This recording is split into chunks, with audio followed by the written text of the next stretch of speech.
Story: The Sea-maiden. There was once a poor old fisherman, and one year he was not getting much fish. On a day of days, while he was fishing, there rose a sea-maiden at the side of his boat, and she asked him, "Are you getting much fish?" The old man answered and said, "Not I. What reward would you give me for sending plenty of fish to you?" "Ack," said the old man, "I have not much to spare." "Will you give me the first son you have?" said she. "I would give ye that, were I to have a son," said he. "Then go home, and remember me when your son is 20 years of age, and you yourself will get plenty of fish after this." Everything happened as the sea-maiden said, and he himself got plenty of fish. But when the end of the 20 years was nearing, the old man was growing more and more sorrowful and heavy-hearted, while he counted each day as it came. He had rest neither day nor night. The son asked his father one day, "Is anyone troubling you?"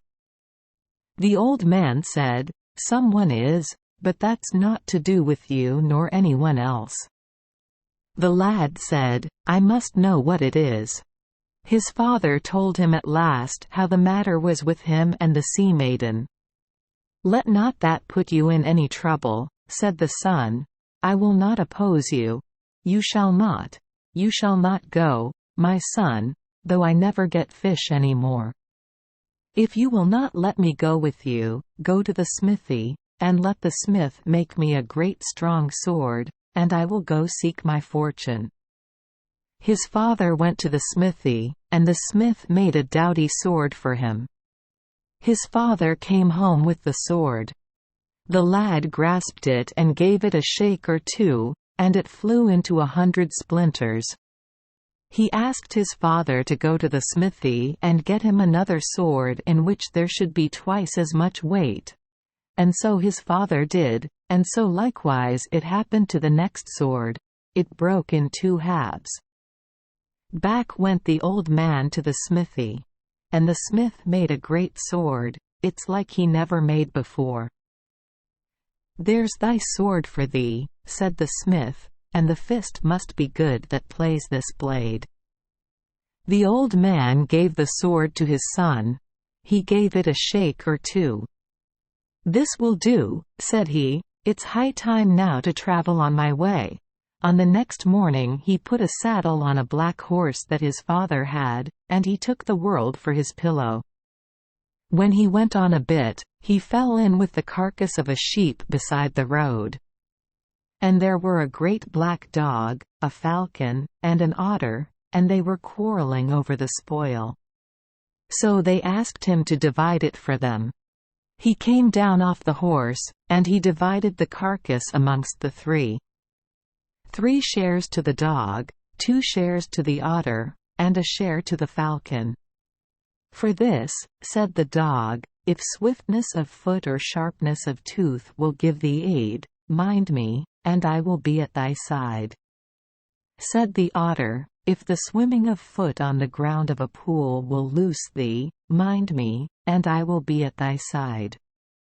Said the falcon, "If hardship comes on thee, where swiftness of wing or crook of a claw will do good, mind me, and I will be at thy side." On this he went onward till he reached a king's house, and he took service to be a herd, and his wages were to be according to the milk of the cattle. He went away with the cattle, and the grazing was but bare. In the evening when he took them home they had not much milk, the place was so bare, and his meat and drink was but spare that night. On the next day he went on further with them, and at last he came to a place exceedingly grassy, in a green glen, of which he never saw the like. But about the time when he should drive the cattle homewards, who should he see coming but a great giant with his sword in his hand. "Hi! Ho! Hogar ach," says the giant. "Those cattle are mine. They are on my land, and a dead man art thou." "I say not that," says the herd. "There is no knowing, but that may be easier to say than to do." He drew the great clean sweeping sword, and he neared the giant. The herd drew back his sword, and the head was off the giant in a twinkling. He leapt on the black horse, and he went to look for the giant's house. In went the herd, and that's the place where there was money and plenty, and dresses of each kind in the wardrobe with gold and silver, and each thing finer than the other. At the mouth of night he took himself to the king's house, but he took not a thing from the giant's house. And when the cattle were milked this night there was milk. He got good feeding this night, meat and drink without stint, and the king was hugely pleased that he had caught such a herd. He went on for a time in this way, but at last the glen grew bare of grass, and the grazing was not so good. So he thought he would go a little further forward in on the giant's land, and he sees a great park of grass. He returned for the cattle, and he put them into the park. They were but a short time grazing in the park when a great wild giant came full of rage and madness. "Hi! Ha! Hogarach!" said the giant. "It is a drink of thy blood that will quench my thirst this night." "There is no knowing," said the herd, "but that's easier to say than to do." And at each other went the men. There was shaking of blades. At length and at last it seemed as if the giant would get the victory over the herd. Then he called on the dog, and with one spring the black dog caught the giant by the neck, and swiftly the herd struck off his head. He went home very tired this night, but it's a wonder if the king's cattle had not milk. The whole family was delighted that they had got such a herd. Next day he betakes himself to the castle. When he reached the door, a little flattering carlin met him standing in the door. "All hail and good luck to thee, fisher's son. 'Tis I myself am pleased to see thee. Great is the honour for this kingdom, for thy like to be come into it. Thy coming in is fame for this little bothy. Go in first.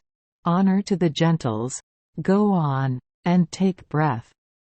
In before me, thou crone. I like not flattery out of doors. Go in and let's hear thy speech." In went the crone, and when her back was to him he drew his sword and whips her head off. But the sword flew out of his hand. And swift the crone gripped her head with both hands, and puts it on her neck as it was before. The dog sprung on the crone, and she struck the generous dog with the club of magic, and there he lay. But the herd struggled for a hold of the club of magic, and with one blow on the top of the head she was on earth in the twinkling of an eye. He went forward, up a little, and there was spoil. Gold and silver, and each thing more precious than another, in the crone's castle. He went back to the king's house, and then there was rejoicing. He followed herding in this way for a time, but one night after he came home, instead of getting "all hail" and "good luck" from the dairymaid, all were at crying and woe. He asked what cause of woe there was that night. The dairymaid said, "There is a great beast with 3 heads in the lock. And it must get some one every year, and the lot had come this year on the king's daughter, and at midday tomorrow she is to meet the laidly beast at the upper end of the lock, but there is a great suitor yonder who is going to rescue her." "What suitor is that?" said the herd. "Oh, he is a great general of arms," said the dairymaid, "and when he kills the beast, he will marry the king's daughter, for the king has said that he who could save his daughter should get her to marry." But on the morrow, when the time grew near, the king's daughter and this hero of arms went to give a meeting to the beast, and they reached the black rock, at the upper end of the lock. They were but a short time there when the beast stirred in the midst of the lock. but when the general saw this terror of a beast with 3 heads, he took fright, and he slunk away, and he hid himself. And the king's daughter was under fear and under trembling, with no one at all to save her. Suddenly she sees a doughty handsome youth, riding a black horse, and coming where she was. He was marvelously arrayed and full-armed, and his black dog moved after him.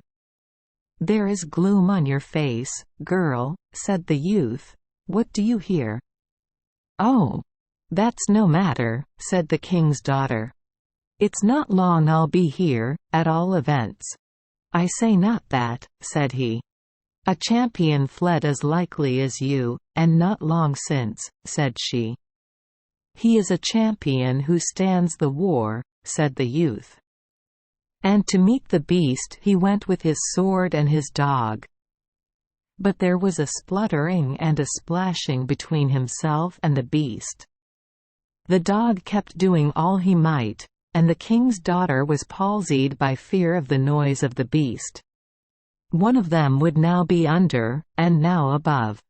But at last he cut one of the heads off it. It gave one roar, and the son of earth, echo of the rocks, called to its screech, and it drove the lock in spindrift from end to end, and in a twinkling it went out of sight. "Good luck and victory follow you, lad," said the king's daughter. "I am safe for one night, but the beast will come again and again, until the other 2 heads come off it."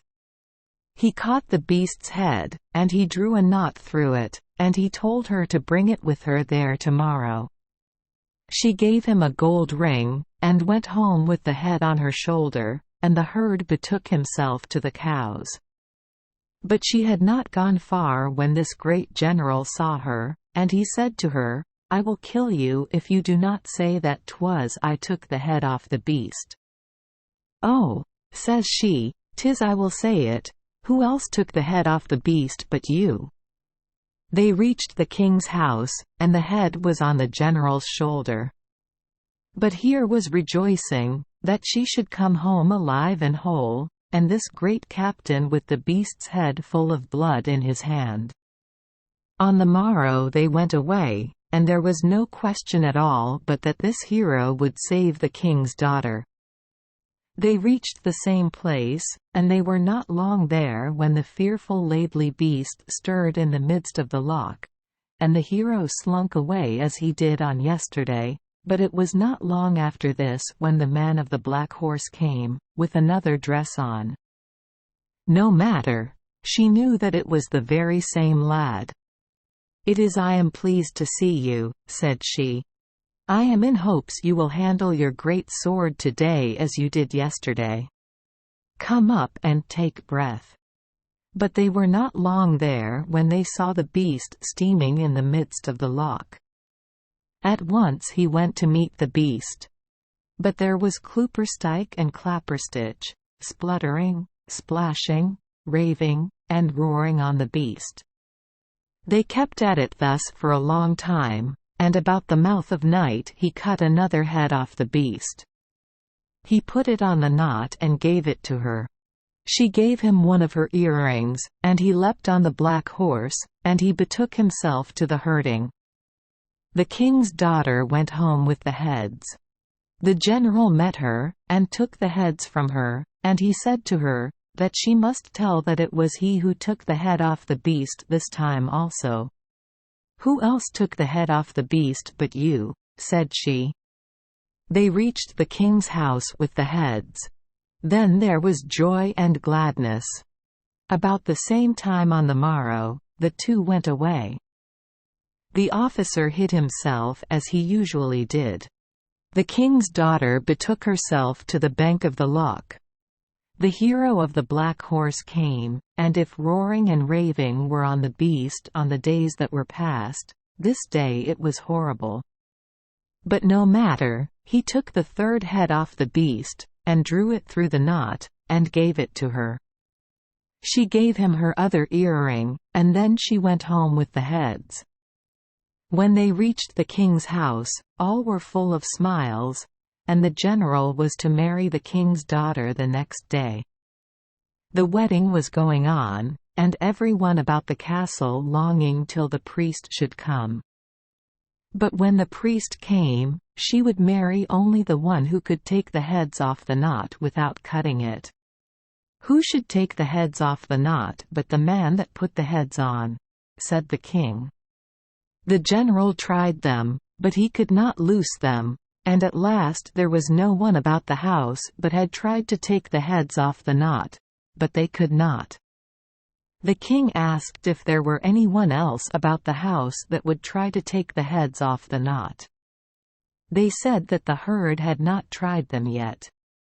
Word went for the herd, and he was not long throwing them hither and thither. "But stop a bit, my lad," said the king's daughter. "The man that took the heads off the beast, he has my ring and my 2 earrings."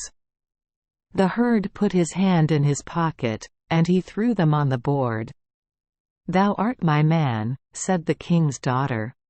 The king was not so pleased when he saw that it was a herd who was to marry his daughter, but he ordered that he should be put in a better dress.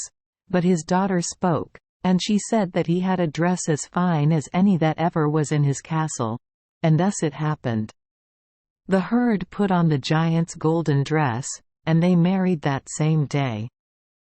They were now married, and everything went on well.